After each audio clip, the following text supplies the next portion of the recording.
দর্শক,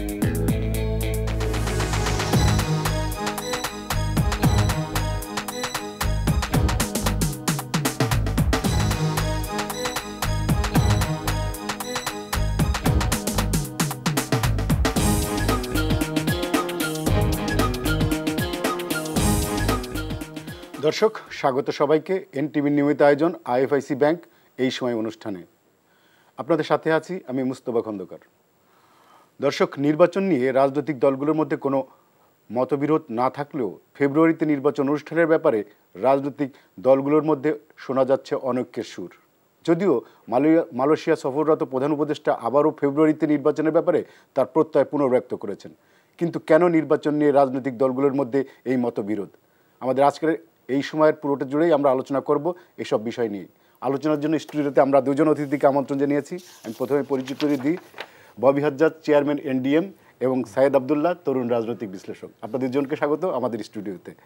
আমি ববি হাজ্জাদ, আপনাকে দিয়ে শুরু করতে চাই যে আমরা দেখছি যে ফেব্রুয়ারিতে নির্বাচনের ব্যাপারে গত সপ্তাহে প্রধান উপদেষ্টা জাতির উদ্দেশ্যে ভাষণে বলেছেন এবং বিভিন্ন রাজনৈতিক দল, বিশেষ করে যারা বড় বড় স্টেক হোল্ডার, তারা সবাই স্বাগত জানিয়েছে। কিন্তু তার মধ্যে দুইটা রাজনৈতিক দলের ভিতরে আমরা নানা রকম কথা শুনছি। বিশেষ করে এনসিপি, তরুণ মানে সদ্য গঠিত রাজনৈতিক দলের একজন শীর্ষ নেতা নাসিরুদ্দিন পাটোয়ারি গতকাল যুব একটা সমাবেশ থেকে পার্টিকুলার নির্দিষ্ট করেই বলেছেন যে ফেব্রুয়ারিতে নির্বাচন হবে না।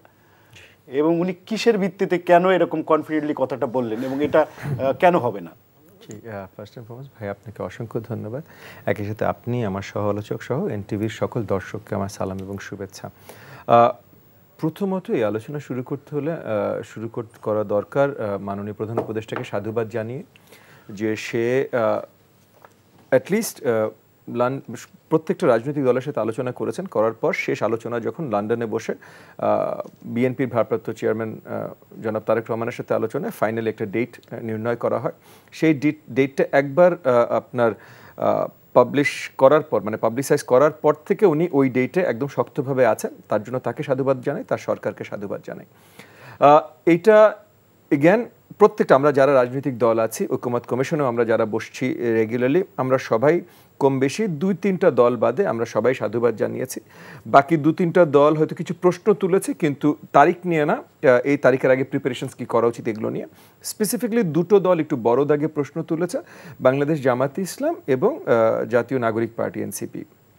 এর ভিতরে জাতীয় নাগরিক পার্টির কথা আপনি যেহেতু তুললেন, যদিও বাংলাদেশ জামাত ইসলাম জাতীয় নাগরিক পার্টি থেকে আমি মনে করি আরো বড় পার্টি, সো আসলে অ্যাড্রেস তাদেরটা করা আগে বেশি প্রয়োজন বলে আমি মনে করি। এবং আব্দুল্লাহ মাহমুদ তাহের বলেছেন, জামাতের যে নায়েবে আমির, উনি বলেছেন যে পিআর ছাড়া ইলেকশন হলে আমরা আন্দোলনে যাব। মানে জি এটা বলেছেন ডক্টর তাহের, এই কথাটা বলেছেন। এবং যেটা বললেন আপনি, এনসিপির নাসিরুদ্দিন পাটোয়ারি সাহেবও এরকম মানে ভিন্ন আঙ্গিকে একই ধরনের কথা বলেছেন। তো আমরা তাহের সাহেবকে দিয়ে যদি শুরু করি, দেখেন জামাতের দুটো বড় বিশেষত্ব আছে। একটা হলো জামাত ঐতিহাসিক প্রেক্ষাপটে বড় বড় ভুল করে, মানে 47 বলেন, 71 বলেন বা তারপরেও বলেন, এটা তারা করেছে। তবে আমি আশাবাদী যে তারা এখন এত বড় ভুল করবে না, কারণ অনেক বিজ্ঞ জামাতের নেতৃবৃন্দ, মানে শফিক ভাই বলেন, মানে ডক্টর শফিক বলেন, ডক্টর তাহের বলেন, অনেক বিজ্ঞ মানুষ, অনেক জ্ঞানী মানুষ।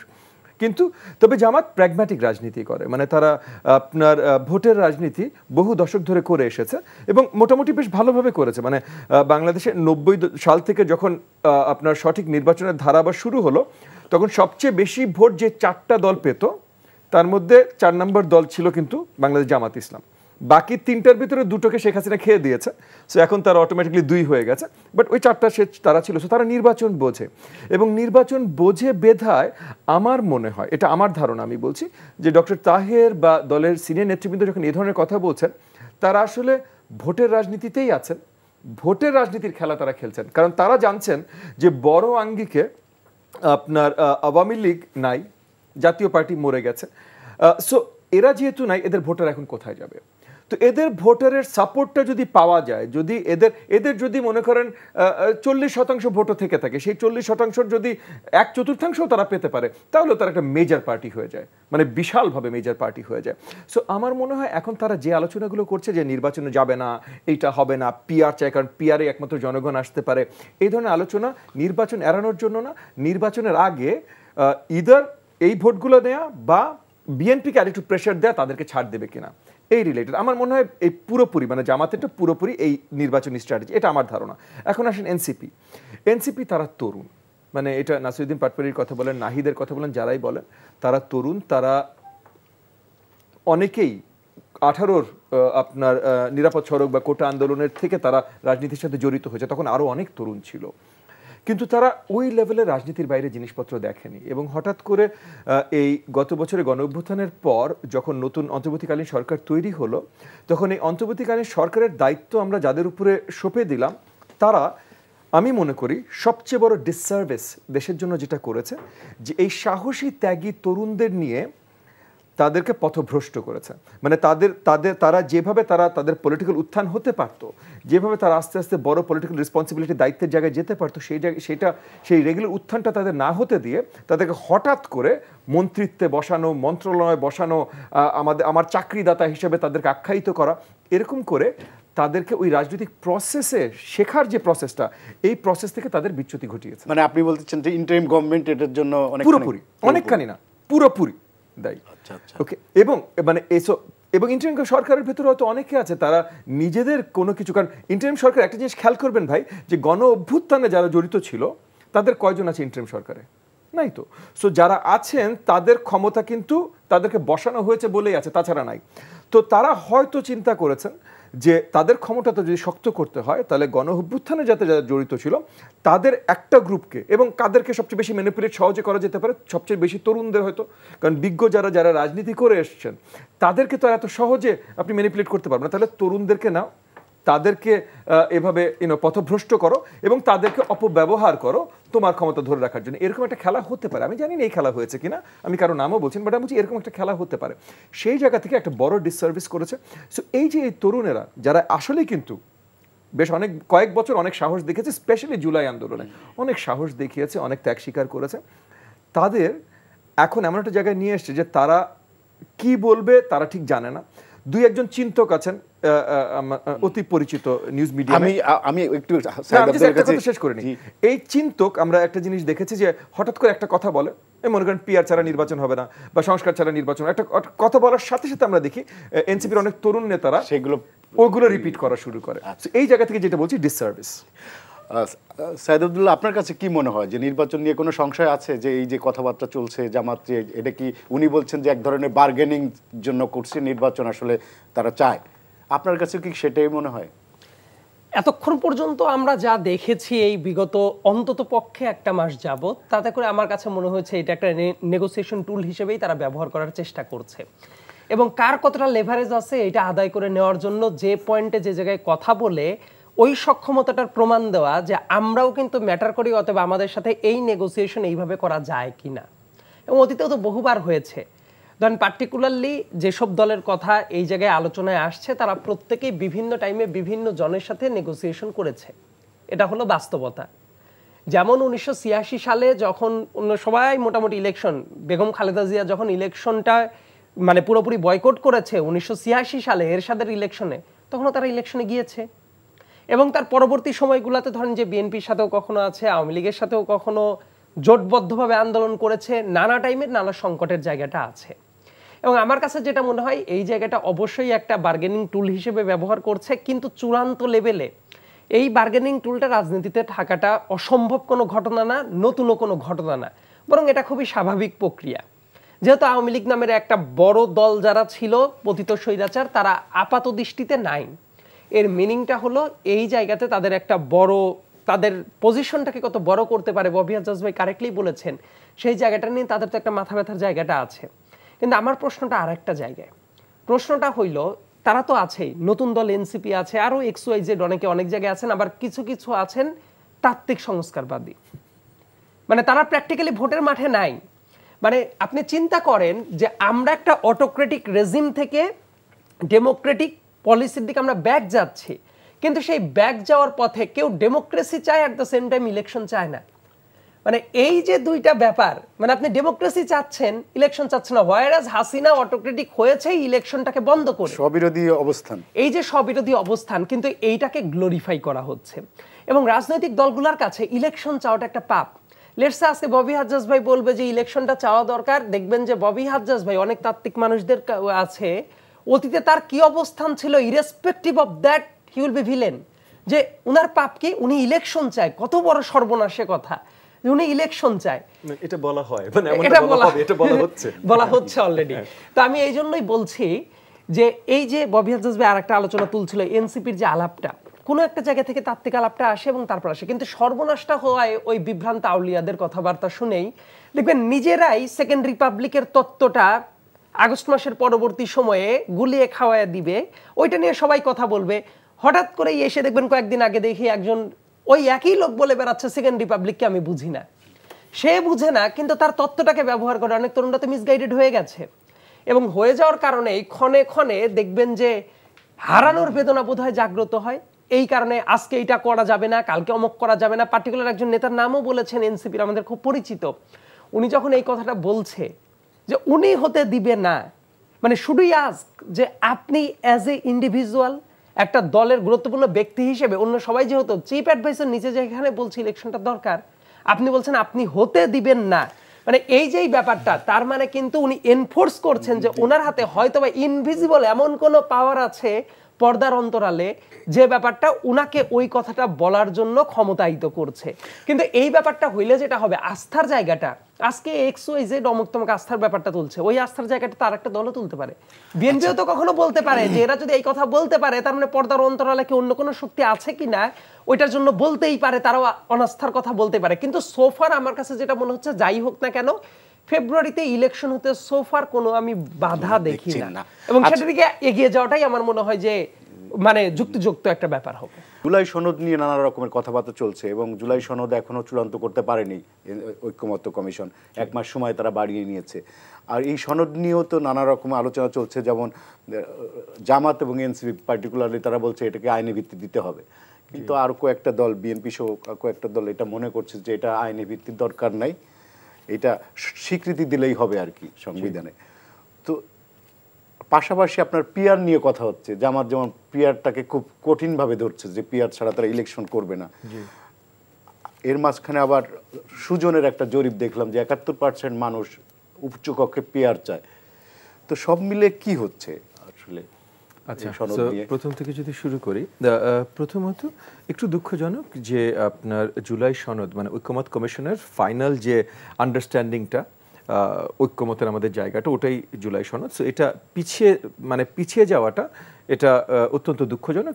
মোটামুটি আর কি সব 19টা মেজর ইস্যুতে সবাই ঐক্যমত পোষণ করেছিল, তার মধ্যে ছোট কয়েকটা নোট অফ ডিসেন্ট ছিল। নোট অফ ডিসেন্টের পয়েন্টটা ছিল হলো যে ওই ইস্যুটাতে অনেক কিছুতে একমত, কয়েকটা জিনিসে কয়েকটা দল দ্বিমত পোষণ করেছে। তো যেহেতু বড় ইস্যুতে 2-3টা ছোট ইস্যুর মানে বড়টার ভেতরে 2-3টা ছোট ইস্যুতে দ্বিমত পোষণ করেছে, তো তাহলে পুরোটা বাতিল না করে ওই 2-3টা ছোট ইস্যুতে ডিসেন্ট পোষণ করা, এইভাবে করে ঐক্যমত মোটামুটি লাস্ট মিটিংয়ে সব কিছু গোছানো অলমোস্ট হয়ে গেছিল। সো এটা আবার দীর্ঘায়িত করা এটা দুঃখজনক, বাট দেন ইলেকশন নির্বাচনের সময়ের ভেতরে যেহেতু হয়ে যাচ্ছে সেটা ঠিক আছে। এখন আপনি বললেন যে এটা সর্ট অফ আইনি রূপ দেওয়া, আইনি রূপ দেওয়া সম্ভব না। কেন সম্ভব না? যে এটা একমাত্র আপনার অর্ডিন্যান্সের মাধ্যমে আইনি রূপ দেওয়া যেতে পারে, এবং এই অর্ডিন্যান্স মাধ্যমে যদি আইনি রূপ দেয়, এই অর্ডিন্যান্সটা কন্টিনজেন্ট থাকবে, মানে ইন দ্য সেন্স যে আগামী পার্লামেন্টে যে পার্লামেন্টের এটা রাটিফাই করতে হবে, অ্যাকসেপ্ট করতে হবে। সো কন্টিনজেন্ট থাকবে। তাহলে পার্লামেন্টের অ্যাকসেপ্টেন্স ছাড়া যদি এটা এমনিও বাতিল হয়ে যায়, তাহলে একবারে পার্লামেন্টই করুক, তাহলে সৌন্দর্যটা থাকে। জামাত তো আবার বলে যে করতে রেফারেন্ডাম চায়। জি, মানে জামাত, বাংলাদেশ জামাত ইসলাম রেফারেন্ডাম চায়, এনসিপি রেফারেন্ডামের কথা বলেছে। এখন পয়েন্টটা হলো যে রেফারেন্ডাম যদি দিতে পারেন তার মানে আপনি নির্বাচন করতে পারছেন, আর নির্বাচন যদি করতে পারেন তাহলে জনগণকে তার প্রপার ভোটটা দেন, প্রপার নির্বাচনই দেন। কারণ রেফারেন্ডাম তাহলে কার্যকরী না। কেন রেফারেন্ডাম কার্যকরী না? কারণ 166টা যেটাগুলো পয়েন্ট, এই 166টা পয়েন্ট বাংলাদেশের জনগণ নিখুঁতভাবে আলোচনা করবে। মানে বাংলাদেশের প্রত্যেকটা রাজনৈতিক দল বা প্রত্যেকটা কার্যকরী রাজনৈতিক দল, সেটা 30টা বলেন 40টা বলেন, এই 40টা দলের সবচেয়ে শীর্ষ পর্যায়ের নেতারা বসেছেন এটা বুঝবার জন্য এবং এটা নিয়ে আলোচনা করবার জন্য। তারপর 3-4 মাস পার হয়ে গেছে, তারা অনেকে মানে আলোচনা তো আমরা শুনতাম জানতাম, মানে আমাদের দলের প্রতিনিধি থাকতো, সো আমি রেগুলারলি রিপোর্ট পেতাম চেয়ারম্যান হিসাবে। সো অনেকে ওই 3 মাস আলোচনার পরও অনেক পয়েন্ট নিয়ে ক্লিয়ার ছিল না। আর বাংলাদেশে 18 কোটি জনগণ এই 166টা পয়েন্টে টোটাল ক্লারিফিকেশন পাবে এবং তারপর তারা ভোট দেবে, এটা আসলে বিশ্বাসযোগ্য না। সো এইটা কিছু দূর। আমি এমন না যে আমি রেফারেন্ডামে বিশ্বাস করি না, রেফারেন্ডাম হতেই পারে, একটা ইস্যুতে রেফারেন্ডাম হতে পারে। সাপোজ কথার কথা, আপনি একটা রেফারেন্ডাম একটা ভোট দিলেন যে আপনারা সবাই উচ্চকক্ষে পিআর হবে 5% থ্রেশহোল্ড, ভোট দেন। এই একটা ইস্যুতে ভোট হইতে পারে। 166টা ইস্যু একসাথে করে ভোট হইতে পারে না। এটা যারা বলবে রেফারেন্ডামে দেয়া, তারা আসলে কোনো না কোনোভাবে ইদার এগেন, জামাতের কথা আমি অলরেডি বলেছি যে তারা আসলে এটা তাদের নির্বাচনী ট্যাকটিক, বাট যদি নির্বাচনী ট্যাকটিক না হয়ে থাকে তাহলে কোনো ধরনের দুষ্টামিতে তারা লিপ্ত হতে চেষ্টা করছে। সো এই জায়গা থেকে আইনি রূপ আসলে দেওয়া যাবে না। সো তাহলে সত্যিকার অর্থে যেভাবে দেওয়া যায় অর্ডিন্যান্স দেওয়াই যায় এবং আইনি রূপও হবে, কিন্তু পার্লামেন্টের উপরে নির্ভরশীল হবে। সো অনেকগুলো দল, আমাদের দলও, মানে আমার দল এনডিএমও, আমরাও একই কথা বলছি, যদি পার্লামেন্টে যে র্যাটিফাই করতে হয় তাহলে আপনি পার্লামেন্টকে ওই সম্মানটা দেন যে পার্লামেন্টে যেই এইটা সুন্দরভাবে নতুনভাবে সৃষ্টি হোক, এবং সবাই তো ঐক্যবদ্ধ হচ্ছে। সো এই জায়গায় কারণ ছাড়া এই আলোচনাটা দীর্ঘায়িত হচ্ছে আমার কাছে মনে হয়। এবার লাস্ট আসি এই পিআর নিয়ে যে আলোচনাটা শুরু করেছে। দেখেন, সোফার বিশ্বে একটা জিনিস প্রমাণিত যে কোনো জায়গায় যে কোনো একটা ধরনের নির্বাচনী পদ্ধতি বেস্ট বলে হঠাৎ করে ধরে নেওয়া যায় না। এবং পিআর যত জায়গায় হয়েছে, আমি যেহেতু পিআর নিয়ে অনেক আলোচনা হচ্ছে, আপনার সাথে আর বিস্তারিত আমি এক্সপ্লেন করবো না পিআর মানে কি, বাট প্রপোর্শনাল রিপ্রেজেন্টেশন, পিআর, আনুপাতিক হার, এটা নিয়ে যত জায়গায় যতগুলো দেশে পিওর পিআর সিস্টেমে গেছে তারা বেশিরভাগই আবার ইতার পুরোপুরি পিআর থেকে ফিরে এসেছে বা একটা মিক্সড সিস্টেমে গেছে। মিক্সড সিস্টেম মানে কি, মানে এক অংশ আমাদের এখন যেটা আছে ফার্স্ট পাস দ্য পোস্ট, আর এক অংশ পিআর। আমরা যেটা চেয়েছি এবং ঐক্যমত কমিশনেও যেটা হয়েছে সেটা হলো মিক্সড পিআর, যে নিম্নকক্ষে ফার্স্ট পাস দ্য পোস্ট থাকবে, উচ্চ কক্ষে পিআর থাকবে, এটাকে বলে মিক্সড পিআর। দুই একটা দল এমনও বলেছে না একটা কক্ষই থাকবে, একটা কক্ষের ভিতরেই মিক্সড পিআর হবে। এটা অনেক দেশে হয়, নিউজিল্যান্ডে হয়, ফ্রান্সে হয়, নরওয়েতে হয়, অনেক দেশে হয়, ফিনল্যান্ডে হয়, অনেক দেশে হয় মিক্সড পিআর একটা কক্ষে। বাট আমরা সেপারেটলি দুটো কক্ষে চেয়েছি, এবং বেশিরভাগ দলকে অলমোস্ট সব দল ওইটাতে ওই দুই একটা নোট অফ ডিসেন্ট দেওয়া বাদে সবাই এগ্রি করেছে বলেই কিন্তু ঐক্যমত 19টা পয়েন্টের ভিতরে এটা ঢুকেছে, অলরেডি ঢুকে গেছে। তাহলে যেটা আপনি 3 মাস ধরে সবার সাথে আলোচনা করে আপনি একটা লেভেলে এগ্রি না করলে তো এটা ঐক্যমত কমিশনের রিপোর্টে যেত না, সনদে যেত না, রাইট? তাহলে জামাত এই 3 মাস ধরে মানে তারা কি দুষ্টামি করেছে? বা যদি এনসিপির কথা বলেন, তারা কি এই 3 মাস ধরে বাকি সবার সাথে দুষ্টামি করেছে? কারণ এই 3 মাস ধরে তাদের সাথে আলোচনা হয়েছে, কোন মিটিংয়ে তারা ছিল না। রাদার আমার দলের এক প্রতিনিধি ছিল, জামাতি ইসলামের দুইজন তিনজন প্রতিনিধি ছিল, এনসিপির 2-3 জন প্রতিনিধি ছিল। সো আমার থেকে তো তারা আরো অনেক বেশি সময় পেয়েছে। তাহলে তারা তখন থামায় নাই কেন? ডে ওয়ান কেন বলেনি আমরা এটা ছাড়া করবো না, আমরা ঐক্যমত কমিশন থেকে হাঁটা দিলাম? প্রত্যেকদিন তো তারা প্রেস ব্রিফিংও করেছে, তো তখন বলে নাই কেন? সব প্রসেস শেষ, নির্বাচনে এখন আমরা যাব, এখন এই ধরনের কথা বলা আমার কাছে মনে হয় কিছু দূর অন্যায় পর্যায়ে চলে যায়। আচ্ছা আচ্ছা, সাইদুল্লাহ, জুলাই সনদ নিয়ে কথা হচ্ছে যখন, তখন নাহিদ বলছে যে আমরা ঘোষণাপত্রে অনেক ছাড় দিয়েছি, ছাড় দিতে দিতে আমরা খাদের কিনারে এসে পৌঁছেছি, এই সনদ নিয়ে আর কোনো ছাড় দেওয়া হবে না এবং সনদ বাস্তবায়ন ছাড়া নির্বাচনে যাবে না এনসিপি। মানে তারা এক ধরনের মানে অ্যারোগেন্ট যে ইলেকশনে তারা এই অবস্থায় যাবে না, এবং বলছে যে এটা যদি হয় তাহলে আর একটা 1-11-র মতো পরিস্থিতি সৃষ্টি হয়। মানে কি, মানে আপনি মানে এনসিপি হঠাৎ করে এরকম খুব হয়তোবা এটাকেই তারা তাদের রাজনৈতিক কৌশল হিসেবে মনে করছে, কারণ তারা মনে করছে যে হঠাৎ করে এইটাই কথা বলার যে জায়গাটা, এইটাই বোধহয় রাজনীতি। অতীতেও বাংলাদেশে এমন অনেক রাজনীতিবিদ ছিলেন যে যারা এমন হঠাৎ করে অনেক বোমাই মারতেন, যেমন সেই অভ্যাসটা এখনো বিভিন্ন জায়গায় রয়ে গেছে। জাতীয় পার্টি নামের একটা দল আছে যাদেরকে আমি মক করে একটা সময় স্বৈরাচারের টাইমে বলতামই যে যাত্রাপালা পার্টির মতো তাদের কাজ কারবার। কারণ আজকেও দেখলাম জিএম কাদের সাহেব বলছেন যে আওয়ামী লীগকে না নিয়ে আসলে এইটা ইলেকশনই হবে না। সো তারা ওই সকালবেলায় এক কথা, বিকেলবেলায় এক কথা বলার চল তো বাংলাদেশে ছিল। আর অনেক রাজনীতিবিদদের ভেতরেও দেখি যে এই টাইপ কথাবার্তা আছে। সনদের যে ব্যাপারটা, আমি যেটা বুঝি, একটা জিনিস আমি খুব মনোযোগ দিয়ে ফলো আপে রাখতাম, এটা বিটিভিতে লাইভ সম্প্রচার হতো। ওই ঐক্যমত কমিশনে ববি হাজ্জাজ ভাইদের প্রতিনিধিরা যখন যেতেন এবং প্রত্যেকটা দলের যারা বসতেন, আমি খুব অবাক হয়ে লক্ষ্য করতাম যে সারা বাংলাদেশের জ্ঞানীগুণী হিসেবে যারা আলাপ আলোচনা করছে এমন অনেক দলের অনেক প্রতিনিধি আছে, একদম ফান্ডামেন্টাল যে আন্ডারস্ট্যান্ডিং, সেই আন্ডারস্ট্যান্ডিং কোনো টপিকের উপরে নাই। একটা টপিক তোলা হচ্ছে, ওইটার পর আলোচনা হচ্ছে, কিন্তু কয়েকটা দলের কয়েকজন ব্যক্তি দাঁড়ায় আলোচনা করছে, ওই টপিকের পর বিন্দুমাত্র কোনো কথাবার্তা নাই। This is fact. এটা ভাই নিশ্চয়ই অস্বীকার করতে পারবেন না যে এই কাজগুলো হয়েছে। এবং এই জন্যই আমি বলি যে ওই জায়গায় কি আলোচনাটা হচ্ছে, ওই ব্যাপারটা যারা শুনে নাই তারা মনে করবে এমন অনেক কাজ হয়েছে, সবাই কেন ঐক্যমত্য পোষণ করে না। কিন্তু ওই জায়গার আলোচনার যে আন্ডারস্ট্যান্ডিং, ওইটার বহু আগে পেপার ওয়ার্ক কিন্তু হয়েছে। এবং এই যে সংস্কারের কি করা হবে না করা হবে, লেটস সে লোয়ার হাউস, মানে এক্সিস্টিং হাউস বলতে আমি লোয়ার হাউসই বুঝবো, আমি আপার হাউসের আলোচনা আপাতত টানছি না। ল হাউসের এই জায়গাতে ঐকমত্য কমিশন নিজেরাই কি তাদের প্রপোজিশনে পিআর রেখেছিল? উত্তর হলো না। তাহলে এইটার পর ভিত্তি করে প্রথমে সংসদ মানে শুধু তারা তো রাখেই নাই, তারা এই ঐকমত্য কমিশনে বসার আগে সব পার্টির সাথে আলাদা করে কথা বলেছে, তখন কোনো পার্টি বলে নাই। এক্স্যাক্টলি, আমি ঠিক ওইটাই বলছি। এবং ওই মিটিংগুলো হয়েছে আমাদের সংসদ ভবনে স্থাপিত যে জায়গাটা আছে ওই জায়গাতে, এবং ওই জায়গাতে যখন প্রত্যেকটা পলিটিক্যাল দলের সাথে কিন্তু দিনের পর দিন আলাপ আলোচনা হয়েছে, তারপরে তো এই ঐকমত্য কমিশনের ফরেন সার্ভিস একাডেমিতে মিটিংটা হয়েছে। ওই জায়গা থেকে তারা এই ব্যাপারে নোট অফ ডিসেন্ট দিয়ে এই আর্গুমেন্টগুলো এনেছিল, উত্তর হলে আনে নাই। তার মানে এখন যেটা আনছে এইটা হলো জাস্ট একটা নেগোসিয়েশনের টুল হিসেবে আনা। আর ব্যাপারটা হলো লোয়ার হাউসে, মানে এক্সিস্টিং হাউস যেটা আছে, এই হাউসে আমি বারবার করে বলি যে বাংলাদেশের কনটেক্সটে এই জায়গাতে পিআর হওয়া উচিত না। আপার হাউস হলে সেটা ডিফারেন্ট আলোচনা, সেটা অন্য প্রসঙ্গে আলোচনা করা যাবে। লোয়ার হাউসে এটা যদি করে একটা দেশের উদাহরণ আমাদের মনে হয় যে মাঝে মাঝে আনাউন্স দিই, ইতালির মতো কিছু দেশ আছে যারা কিন্তু করার পর আবার ব্যাক চলে আসতে হয়েছে, আবার হাইব্রিড পদ্ধতিতে তাদের যেতে হয়েছে। এই লুফলগুলা যদি ইউরোপের দেশগুলো যদি এফোর্ড না করতে পারে, বাংলাদেশের মতো একটা দেশ, সাবকন্টিনেন্টের মতো একটা দেশ যে জায়গায় কথায় কথায় হর্স ট্রেডিং হওয়ার সম্ভাবনা আছে, সেই জায়গায় এবং বাংলাদেশের অর্থনৈতিক অবস্থা, শেখ হাসিনা তো শুধু দেশে যে ভোটাধিকার হরণ করে গেছে তা না, লুটপাটের একদম স্বর্গরাজ্য করে তুলেছিল। অর্থাৎ একটা দেশের রাজনীতি চলে ইকোনমি দিয়ে।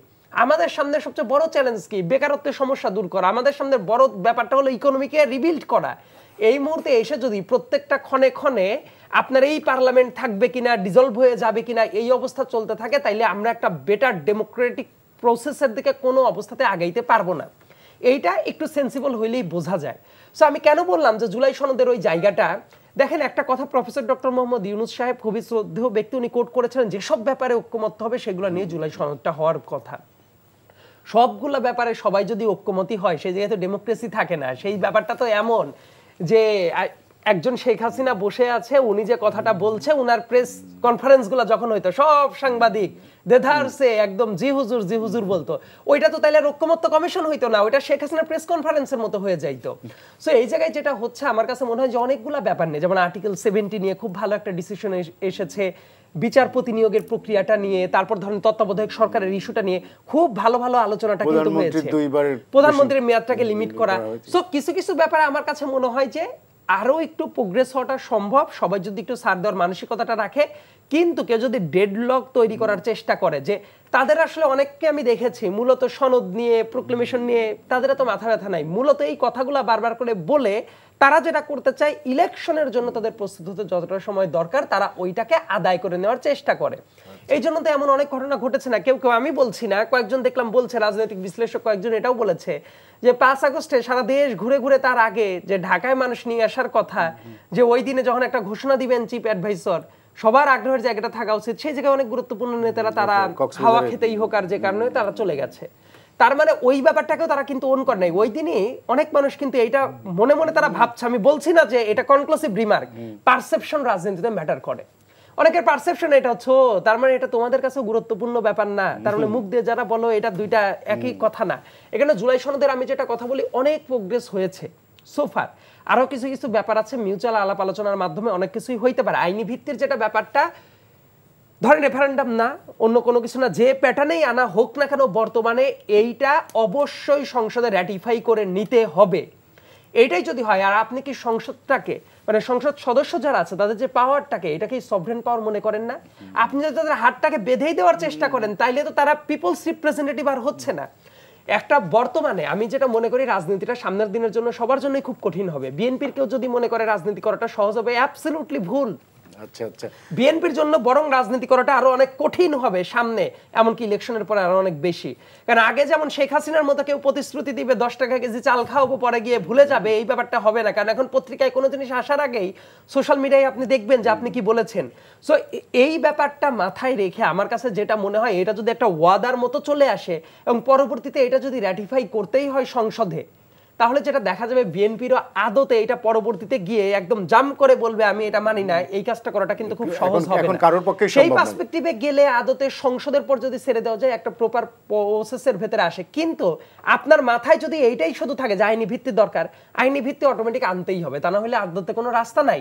কিন্তু আপনার মাথায় যদি থাকে আইনি ভিত্তি কি হবে না হবে এটা পরের হিসাব, আগে এইটাকে কেন্দ্র করে ইলেকশন ঠেকাও পদ্ধতির দিকে আগাই, তাইলে অনেক আলাপ আলোচনা হইতে পারে, যে আলাপ আলোচনাগুলো এখন করছে। কিন্তু আমরা যদি মাথায় রাখি রাখি যে ঠিক আছে ওইটা একটা সনদের মতো, এটা রেটিফাই করা দরকার, কোনো কিছু করা দরকার, সেটার অবশ্যই সমাধান আছে, কিন্তু সেই সমাধানের পথে না এগিয়ে হয়তো বা এমন দিকে আগানো হচ্ছে যাতে এটা একটা ঝামেলার এলিমেন্ট তৈরি করার জায়গাতেই থাকবে, কিন্তু সমস্যার সমাধানের পথে আগাবে না।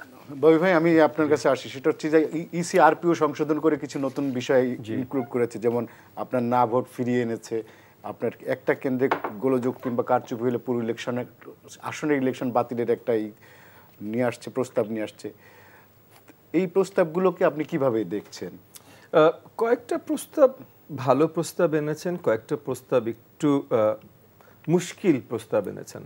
যেমন এই যে কেন্দ্রর জন্য পুরো নির্বাচন বাতিল, বাট এখানে যদিও আই থিঙ্ক যে আমি এট লিস্ট খবরের কাগজে যেটা পড়েছি উইথ দ্য কাভিয়াট যে এটার অপশন থাকবে, মানে পুরোটাই বাতিল করা না, অপশন থাকবে পুরোটা বাতিল করার। সো সেই জায়গাটা হয়তো একটু এক্সট্রা ক্ষমতায়ন দরকার আমার মনে হয়।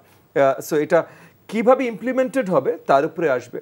আরও কিছু চেঞ্জেস এসেছে, যেমন কোয়ালিশন, যেমন আগামী নির্বাচনে কোয়ালিশন নিয়ে অনেক আলোচনা হচ্ছে। যুগপথ আন্দোলনে আমরা যারা ছিলাম তারা আমরা একটা কোয়ালিশন করার আমাদের মোটামুটি একটা সেট, আমাদেরও একটা বিশ্বাস আছে। উল্টো দিকে একটা জাতীয় কোয়ালিশনের ডাক বোধহয় জামাত ইসলাম অলরেডি দিয়েছে, তৈরি হয়নি বাট একটা ডাক বোধহয় দিয়েছে। সো ওই অনেকগুলো ইসলামী দল, যেমন ইসলামী আন্দোলন আছে, এনসিপি আছে, এনসিপি ইসলামী দল কিনা, সরি এনসিপি ইসলামী দল না, বাট এই ইসলামী দলের জোটের ভিতরে এনসিপি থাকার সম্ভাবনা, এটা নিয়ে আলোচনা হয়েছে। সো এরকম কিছু জোটবদ্ধ হতে যাচ্ছে। তো এর আগে আরপিওতে যেটা ছিল যে আপনি কোয়ালিশনে গেলে কোয়ালিশনের এক মার্কা হতে পারে, এখন আপনি নিজস্ব মার্কা, কিন্তু এখন কোয়ালিশনের মার্কা হবে না। এইটা এগেন আমি এটার ভালো মন্দ দুটো দিকে আছে, যেমন ভালো মন্দ দুটো দিকে আছে, যে নিজের প্রতিটা পরিচিত আসলো, কিন্তু আপনি যদি মানে এখানে যে জিনিসটা আসলে যে কোয়ালিশনে অনেক সময় রাজনৈতিক দলরা যায় একে অপরের আপনার অবস্থানটা ব্যবহার করবার জন্য। তো এখন অবস্থানটা আসলে বেশিরভাগ সময় মার্কা। তো এই মার্কার অবস্থানে যদি আপনি ব্যবহার করতে না পারেন তাহলে এটা কোয়ালিশনকে আরেকটু হয়তো না, এটা যদি অপশন হয়, ধরেন আপনি আপনারটাও করতে পারেন, আপনি না, এখন অপশন নাই। আগে আরপিওতে এটা অপশন ছিল, মানে এখন ওনারা যে যেটা প্রস্তাব করেছেন এটাতে এটা ম্যান্ডেটরি, মানে আপনি নিতে পারবেন না। আচ্ছা আচ্ছা, যদি নিতে না পারেন তাহলে এইখানে কোয়ালিশন থেকে সরে আসার একটা প্রবণতা দেখা যাবে ক্রমাগতভাবে রাজনীতিতে। এইটা আমার মনে হয় না আপনার গণতন্ত্রের জন্য খুব বেশি ভালো হবে, কারণ ওই যে কোয়ালিশনগুলো হলে কি হয়, একটা বড় দলের উপর অনেক ধরনের প্রেশার থাকে যে তার পার্টনারদেরকে তার কিছু দূর হলেও খুশি করতে হবে, আর সে যদি পার্টনার নেওয়ার সক্ষমতা তার থাকে তাহলে সে বেশি পার্টনার নিতে চেষ্টা করবে, কারণ এটাতেও সে ওই পার্টনারের পজিটিভগুলো পাবে, জনগণকেও দেখাতে পারবে যে তার সাথে অনেক আছে। আপনি এর আগে দেখেছেন 14 দল 20 দল, মানে আমার সাথে এতজন আছে, এই জিনিস একটা প্রবণতা। তো এখান থেকে দূরে সরে যাওয়াটা, এবং এগেন দেখেন গণতান্ত্রিক রাজনীতি কিন্তু ওই নির্বাচনের এবস এন্ড ফ্লোস দিয়েই চলে। সো নির্বাচনের স্ট্রাকচারে আপনি কোনো একটা চেঞ্জ আনবেন, দেখবেন রাজনীতি পুরোপুরি একা চেঞ্জ হয়ে যাবে। ওকে, সো এইটা নির্বাচনী স্ট্রাকচারে একটা চেঞ্জ আনার মতো একটা বিষয়। সো আমি এটাতে খুব বেশি ভালো দেখছি না, বাট দেন এগেন বাকি সবাই কি দেখবেন আমার কাছে সাথে যদি আলোচনা করা হয়। সো এরকম বেশ কিছু ইস্যুস আছে, আরো কিছু ইস্যুস আছে, যেমন নির্বাচনী প্রচারণা নিয়ে আরপিওতে যে জিনিসগুলো নিয়ে আসছে, আমার মনে হয় ওগুলোতে আরো বেশি নজর দেওয়া দরকার, কারণ ওনারা ক্লাইমেট ফ্রেন্ডলিনেস বা এনভায়রনমেন্টালি ফ্রেন্ডলিনেস এটা বড় দাগে দেখিয়েছেন, কিন্তু ওনারা বলেছেন বিলবোর্ড করা যাবে, বিলবোর্ড কি দিয়ে করা যাবে এটা বলেন নাই। ওনারা পোস্টারিং বারণ করে দিয়েছেন। ঠিক আছে, এখন পোস্টারিং রাতারাতি বারণ করলে, কিন্তু আমাদের কি ওই পর্যায়ে যাওয়ার মতো অবস্থা, আমরা কি না, মানে আমি আপনাকে যদি মনে করেন আমার দলের জায়গা থেকে বলি, আমাদের ম্যাক্সিমাম ভোটার তো আমার দলের মার্কা সিংহ মার্কা। এর আগে হাসিনার আমলে আমরা বড়ভাবে নির্বাচন করতে পারি নাই, এবং অনেক নির্বাচন আমরা যাই নাই কারণ এটা হাসিনা নির্বাচন ছিল। ওকে, তো এখন যেহেতু এই ঘটনাগুলো ঘটেছে, আমাদের মার্কা বড়ভাবে জনগণ চেনে না। জনগণকে চেনানোর কি উপায় আছে? প্রত্যন্ত অঞ্চলে গেলে পোস্টার ছাড়া কোনো বিকল্প নাই। এখন পোস্টার আপনি দিবেন না, তাহলে যার পোস্টার আগে দেখে ফেলেছে, দাঁড়িপাল্লা হোক যেই হোক, যার পোস্টার আগে দেখে ফেলেছে তাকে আপনি একটা অটোমেটিক অ্যাডভান্টেজ দিয়ে দিচ্ছেন। এখন আমরা তো চাই একটা লেভেল প্লেইং ফিল্ড। আচ্ছা, এখন মনে করেন আচ্ছা ঠিক আছে, আমি চিন্তা করলাম ঠিক আছে এইবার আমার মার্কা চেনে না, আমার মার্কা আস্তে আস্তে আমি লোকাল নির্বাচনে চেনাবো, তাহলে এই বড় নির্বাচনে আমি আমার কোয়ালিশন পার্টনারের মার্কায় গেলাম, সেটাও দিব না। আচ্ছা আচ্ছা, এখন আপনি আসলেই কিন্তু মানে ছোট দলের জন্য একটু সমস্যা হয়ে যাচ্ছে। ছোট দল না, অপরিচিত মার্কা। এবং একটা জিনিস ধরে নেন ভাই, আজকে যতগুলো মার্কা আছে এর ভিতরে ধানের শীষ, আপনার ওটার নাম কি, নৌকা না নৌকা মরে গেছে মরে গেছে। আপাতত at least, আচ্ছা। আপাতত হ্যাঁ, আচ্ছা। দাড়িপাল্লা আর কিছু দূর লাঙ্গল, এর বাইরে কিন্তু মার্কা লোকজন NCP চিনে না ভাই। মার্কা কি হয়নি NCP এখনো? কোনো মার্কাই পায়নি, আচ্ছা। ওদের মার্কা চিনবে কিভাবে? আচ্ছা। আর বাকি যাদের মার্কা আছে, মনে করেন কারো আছে আপনার গরুর গাড়ি, কারো আছে ইউনো বট গাছ, আমাদের সিংহ, কিন্তু এই মার্কাগুলো জনগণ তো চেনে না ভাই। আচ্ছা আচ্ছা। তো আপনি চেনানোর পদ্ধতি আমাকে দেন, আমি পোস্টার দিয়ে ছেড়ে দিই। মানে এগেন আপনি আরপিওতে যে বাজেটারি অ্যালোকেশন আরেকটা ইস্যু, ওই যে ব্যাংকের মাধ্যমে এই করতে হবে না বাজেটারি অ্যালোকেশন যেটা দেয়া আছে এটা বাস্তবিক না ভাই। এখন এক একটা আপনি মনে করেন 80-এর দশকে যে অ্যালোকেশন ছিল তার থেকে আপনি অল্প একটু বাড়াচ্ছেন খরচে, বাজেট খরচটা, জি খরচটা আপনি অল্প একটু বাড়াচ্ছেন, কিন্তু ইনফ্লেশন কতখানি হয়েছে? 80-এর দশকে একটা পোস্টারের দাম কত ছিল, আজকে একটা পোস্টারের দাম কত, বা একটা ব্যানারের দাম কত ছিল, আজকে একটা ব্যানারের দাম কত, প্র্যাগম্যাটিক হয়নি ব্যাপারটা। এক্স্যাক্টলি। প্লাস 80-এর দশকে ওই এলাকার জনগণ কত ছিল, আজকে কতজন? মানে একসময় 50,000 লোককে আপনাকে রিচ করতে হতো, এখন সেই জায়গায় 3.5 লাখ লোককে আপনার রিচ করতে হবে, বা 5 লাখ লোককে আপনার রিচ করতে হবে, এবং সবকিছু দাম বেড়ে গেছে প্র্যাকটিক্যালি একেবারে। সো এই যে আরপিওতে যে চেঞ্জেস গুলো এনেছেন, আমার কাছে মনে হয় যে এই চেঞ্জেস গুলোর আগেও রাজনৈতিক দলদের সাথে যদি বড় দাগে ওনারা কথা বলতেন, একটু প্র্যাকটিক্যাল সাইডগুলো দেখতেন, তাহলে এটা আরো ভালো হতো। কারণ আমি আপনাকে গ্যারান্টি করছি স্পেশালি প্রচারণার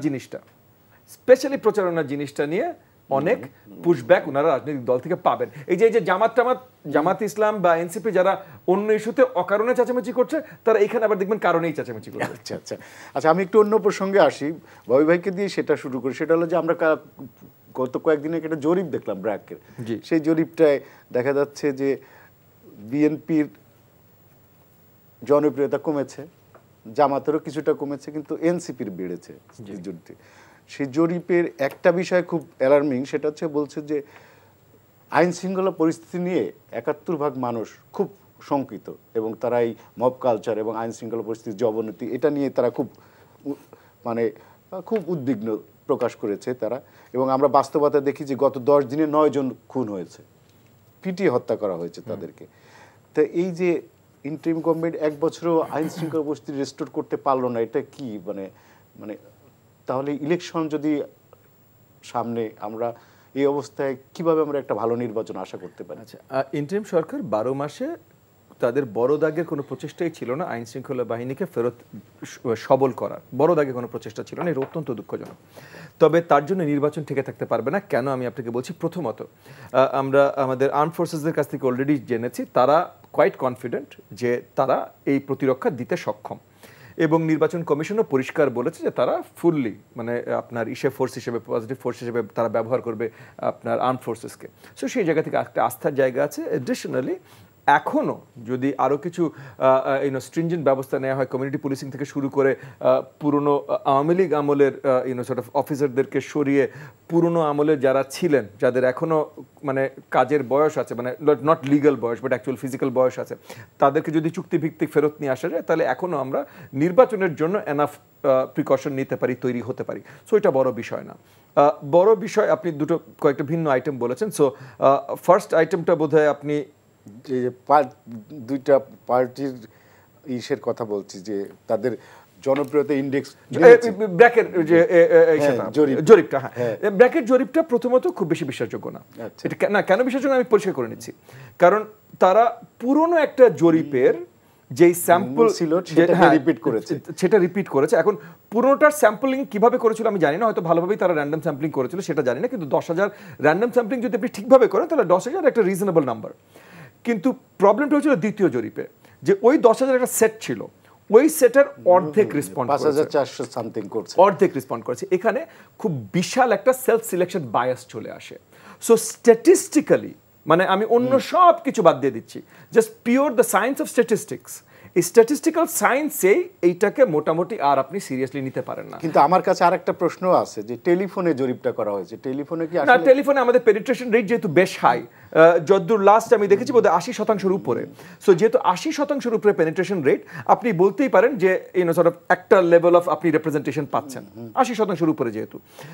কিন্তু সেটা না, এগেন আমি মেইন পয়েন্টটা বলছি যে সেলফ সিলেকশন বায়াস এই আপনার স্যাম্পল সাইজে যেটা চলে এসছে, মানে এই স্যাম্পল এই 4,500 বা 4,400 400 এই স্যাম্পলের মধ্যে যে সেলফ সিলেকশন বায়াসটা চলে এসছে, এখানে স্ট্যাটিস্টিক্যাল এরার এত বড়, স্যাম্পলিং এরার এত বড় হবে যে এটা নিয়ে আসলে শক্ত আলোচনা করা খুব মুশকিল। সো এটা একটা আগে থেকে বলে নিলাম যে এটা আমি সিরিয়াসলি নিচ্ছি না জরিপটা এই কারণে। কিন্তু অনেকে বলছে যে এই জরিপটা এভাবে করা হয়েছে যাতে যেসব দল এখন নির্বাচনের প্রতি একটু অনীহা তাদেরকে একটু বুস্ট আপ করার জন্য।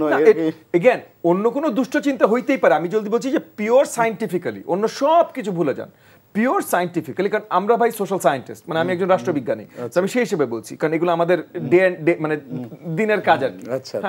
সো এই পিওর আমি বৈজ্ঞানিকভাবে বলছি যে এই স্যাম্পলিং যে এরারটা, যে সেলফ সিলেকশন বায়াস, যে মাত্র 50% আপনার র্যান্ডম স্যাম্পল একটা সাইজ থেকে, মানে একটা স্যাম্পল থেকে মাত্র 50% আনসার করেছে, এই সেলফ সিলেকশনটা এত বড় একটা বায়াস তৈরি করে যে এই স্যাম্পলিং এরারটাই অনেক বড় হয়ে যায়। এটাকে সিরিয়াসলি নেওয়া খুব মুশকিল, সায়েন্টিফিকভাবে সিরিয়াসলি নেওয়া খুব মুশকিল।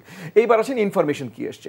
এই ইনফরমেশনটাতে কিছু যৌক্তিকতা থাকতেই পারে, হতেই পারে ভাই যে যেই সময়টা এক্স্যাক্টলি জরিপটা করেছে তার কিছুদিন আগ থেকে স্পেশাল কিছু, যেমন মনে করেন আমরা একটা জিনিস দেখেছি, এই যে মিডফোর্ডে যে হত্যাকাণ্ডটা ঘটলো, খুব শক্তভাবে একটা মিডিয়া বায়াস তৈরি করা হয়েছিল সোশ্যাল মিডিয়াতে স্পেশালি, এবং এটা পরে আমরা দেখেছি যে আওয়ামী যে মিডিয়া আর্মি এবং ইন্ডিয়ান যে media army, social media army, এরা এটাতে বিশালভাবে অবদান রেখেছিল। এটা বাংলাদেশের জনগণের জানা দরকার এবং তাদেরকে জানানোটা প্রয়োজন যে ওই যে মিডফোর্ডের ওই ঘটনার সাথে বিএনপিকে ট্যাগ করে এবং বিএনপি দোষ, এই জিনিসটা যে বড়ভাবে সোশ্যাল মিডিয়াতে ফলো হয়েছে, এখানে ওই যে শেখ হাসিনার পুরনো যে আর্মি আছে, সিআরআই বা যেগুলো পরিচালিত হতো তারা, এবং ভারতে যে আমাদের দেশের বিরুদ্ধে ডিসইনফরমেশন ক্যাম্পেইন যারা করে তারা শক্তভাবে এটার সাথে লিপ্ত ছিল। এনিওয়ে, সো ওইরকম একটা ক্যাম্পেইনের পরপর যদি এরকম একটা জরিপ নিয়ে থাকে, তাহলে তখন যেহেতু সোশ্যাল মিডিয়া ছেয়ে গেছে এবং আপনি কাদের কাছ থেকে নিচ্ছেন, যাদের কাছে ফোন আছে হোয়াট নট, এবং যারা স্ট্রংলি ফিল করছে, কারণ স্যাম্পলিং এরার চলে আসছে, যারা স্ট্রংলি ফিল করছে না তারা হয়তো উত্তর দেয়নি, তো যারা স্ট্রংলি ফিল করছে তারাই উত্তর দিয়েছে। এখানে আপনি শক্ত অ্যান্টাই বিএনপি বায়াস পাওয়াটাই স্বাভাবিক, না পাওয়াটা অস্বাভাবিক হতো। এবং বিএনপির যদি এগেনস্ট বায়াস হয় তাহলে অটোমেটিক্যালি বিএনপিকে সবচেয়ে বেশি নোংরা কথা কে বলছে? এনসিপি বলছে। তাহলে এনসিপির প্রতি ওই মুহূর্তে আপনার একটু সিম্পাথি বাড়তেই পারে। সো এটা একেবারে মানে আমি কি বললাম, মানে ত্রুটিপূর্ণ না ভাই, শুনেন, এই পোলটা ত্রুটিপূর্ণ, এই পোলটা ত্রুটিপূর্ণ, বাট এই ত্রুটিপূর্ণ পোলেও এরকম হতে পারে যে কোন টাইমে কোন সময় কি করেছে, মানে তার জন্য একটা রেসপন্স আসে। আজকে হয়তো সঠিকভাবে পোলিং করলে সেম রেসপন্স আসবে, এটা আমি বিশ্বাস করি। আবার প্রশ্ন ফ্যাক্টর আছে, আপনি কিভাবে কি ফ্রেমিংটা করছেন প্রশ্ন, সেটাও মানে পোলিং এ এগুলো বিশাল ব্যাপার ভাই। প্রশ্ন কিভাবে ফ্রেম করেছেন, এর ইমিডিয়েট আগের 3টা প্রশ্ন কি ছিল, এগুলো অনেক কিছুর ব্যাপার আছে। সাইদ ভাই, আপনার কাছে কি মনে হয় এই বিষয়টা? এই ব্র্যাকের এই জরিপটা নিয়ে আমার যেটা একেবারে ক্লিয়ার কাট একটা পারসেপশন আছে, এইটা অলরেডি স্ট্যাটিস্টিক্যাল ওয়েতে ব্যাখ্যা অলরেডি ববি হাজ্জাজ ভাই দিয়ে দিয়েছেন। আমি ওইদিকে না গিয়ে আমি মানুষের পারসেপশনের ব্যাপারটা বলি। যে ডাটাটা দেখানো হয়েছে আমার কাছে মনে হয়েছে এটা অবাস্তব, তবে এইটার ভিতরে বিভিন্ন জরিপে বিভিন্ন আইটেমে আমার কাছে মনে হয়েছে রাজনৈতিক দলগুলোর শিক্ষণীয় অনেক ব্যাপার স্যাপার আছে। এবং আমার কথাটা থাকবে মূলত ওই 2 নম্বর পয়েন্টে, কারণ 1 নম্বর পয়েন্ট ডাটার অবস্থা যে এইরকম থাকবে না, সেটা অবশ্য বাংলাদেশে তো কয়েক মাস পরে ইলেকশন হবেই, সেটা হইতে পারে 6 মাস পরে, 8 মাস পরে, 9 মাস পরে, 10 মাস পরে, ইভেন 1 বছর পরে। ইলেকশন যখন হবে মানুষ তখন আদতে বুঝতেই পারবে যে কোন দলের ভোট কত পার্সেন্ট হইলো, ওই ডাটার সাথে কতটা মিলে গেল। আর এই যে বিশাল সংখ্যক, সম্ভবত 40-এরও বেশি পার্সেন্ট, তারা কিন্তু কোনো অ্যান্সার করার জন্য কমফোর্টেবল ছিল না।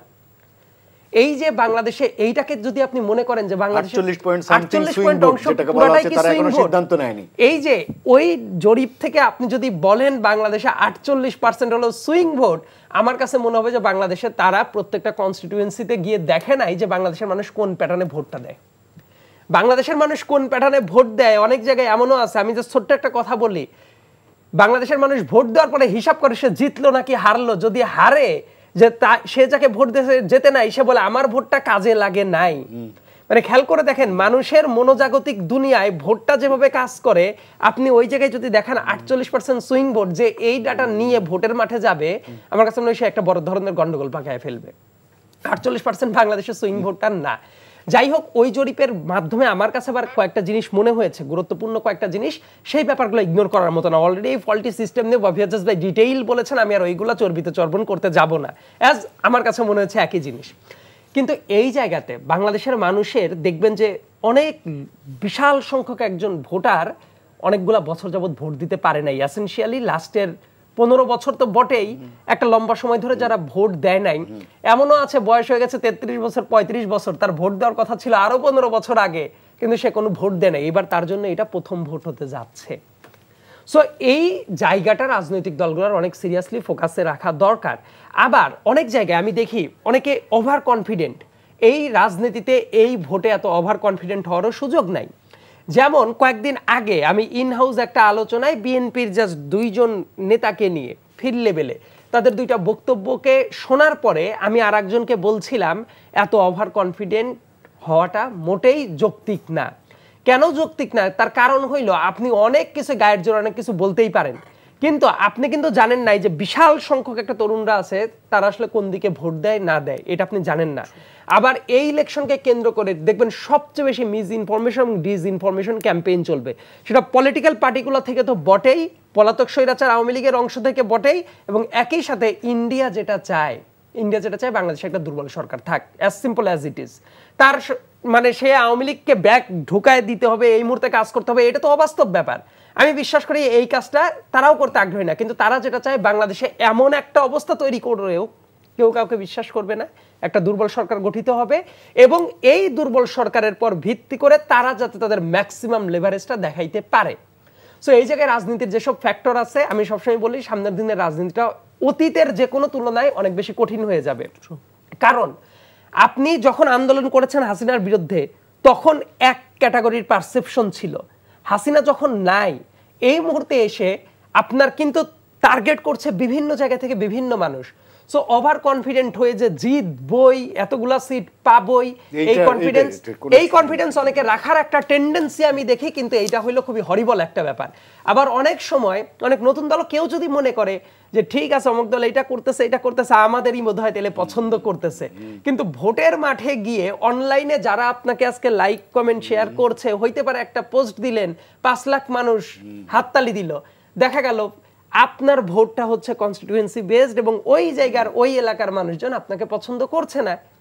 So result will be horrible. So এই বাস্তবতাটাও কিন্তু মাথায় রাখাটা জরুরি, কিন্তু একই সাথে ব্র্যাকের ওই যে জরিপটাই, এইটার উপরে বড় ধরনের একটা কোশ্চেন মার্ক আমি বসিয়ে রাখলাম। এর ব্যাখ্যাটা ববি ভাই অনেক চমৎকারভাবে দিয়েছে, এবং ইলেকশনের পরে আমরা আবার নিশ্চয়ই মেলানোর চেষ্টা করব যে তাদের ডাটার সাথে ওভারঅল ভোটের রিফ্লেকশনটা কেমন হলো। আমাদের হাতের সময় নেই, ববি ভাই 30 সেকেন্ডে যদি কিছু বলেন যে এই যে ইলেকশন তো হচ্ছে, আপনারা তো নিশ্চয়ই আপনিও ইলেকশন করছেন, কি ইনশাআল্লাহ আপনি কি জোট করে করবেন নাকি না? আমরা ইনশাআল্লাহ এগেন যতক্ষণ পর্যন্ত একটা জিনিস সেট না হয়ে গেছে ততক্ষণ পর্যন্ত তো সেট হয়নি, বাট আমরা বিশ্বাস রাখি যে আমরা যুগপথের যে কোয়ালিশন আমাদের ছিল, যে একসাথে আমরা রাস্তায় লড়াই করেছি স্বৈরাচারের বিরুদ্ধে, নির্বাচনে আমরা একসাথে যাব, এবং সামনের জয়টা এই যুগপথ আন্দোলনে আমরা যারা ছিলাম আমাদের জয় হবে বলে আমরা শক্তভাবে বিশ্বাস করি। কারণ এতদিনের লড়াই আমাদের ছিল, জনগণের জন্য আমরা কাজ করেছি। আমি বিশ্বাস করি যে সেই লড়াই, সেই ত্যাগ স্বীকার, সেই অবদান, তার জন্য জনগণ আমাদেরকে বিশ্বাস করবে, পুরস্কৃত করবে। ধন্যবাদ। আমাদের হাতে আর সময় নেই। সাইদ আব্দুল্লাহ এবং ববি হাজ্জাজ, আপনাদের দুজনকে ধন্যবাদ আমাদেরকে সময় দেওয়ার জন্য। দর্শক, আজ এখানে শেষ করছি। আমাদের এই অনুষ্ঠানটি পুনরায় দেখতে ভিজিট করুন এনটিভির অনলাইন www.ntvbd.com-এ। সবাই ভালো থাকবেন, শুভরাত্রি, ধন্যবাদ সবাইকে।